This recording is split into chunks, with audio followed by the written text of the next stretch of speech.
Terve selle nädala on Isamaa jäägitu tähelepanu pälvinud nelikliit. Riburada pidi käidi kohvil nii sotsiaaldemokraatide, parempoolsete kui ka Reformierakonnaga. Täna jõudis järg viimaks Keskerakonna kätte, kes on juba päevi järjekorras seisnud. 2 päeva lükkus kohtumine edasi, täna lõpuks toimus. Kas tasus oodata? Meil oli sisuline arutelu. Meie meeleolu on jätkuvalt stabiilne, et me arvestame sellega, et see suur koalitsioon võib tekkida. Kindlasti läbirääkimised võtavad aega, aga meie arusaam on jätkuvalt sama, et meie poolt on tehtud pakkumine ühele erakonnale ja nii kaua, kui vastus ei tule, siis me ei hakka ka paralleelselt läbirääkimisi pidama. Kas piirkonnajuhi peas on täna otsus nagu isiklik arvamus või otsus selge või ikkagi peab ka veel nõu pidama ja arutama? See on nii tore küsimus, et Isamaa on demokraatlik erakond, et piirkonnajuht küll juhib protsesse, aga ma ei saa isikuliselt otsuseid langetada, et siin on ikkagi vaja tervet meeskonda ja kogenud inimesi ära kuulata. Isamaa ja Keskerakonna abielu peamiseks komistuskiviks peetakse eestikeelsele haridusele üleminekut, sest üks tahaks tekki tirida tuleviku suunas, teine teki üldse pealt maha heita.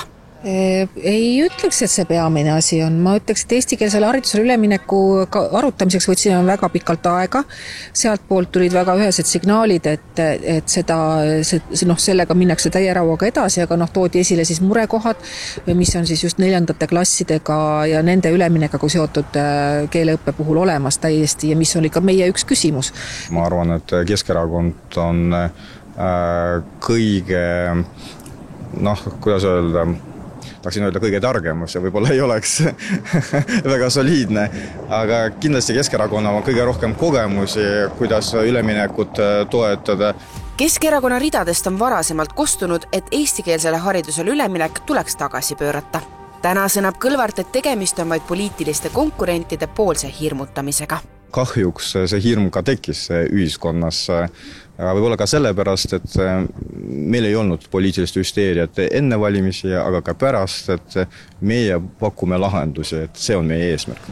Eile tõi Tallinna sisekontroll päevavalgele informatsiooni, et eelmise võimuliidu ehk Keskerakonna ja Sotsiaaldemokraatide liidu ajast on Tallinna turgudel seoses müügilubadega õhus omastamise kahtlus. Kuigi pundis olid tol ajal ka sotsid, mängitakse tänase Keskerakonna korduva korruptsiooni kapsaaeda.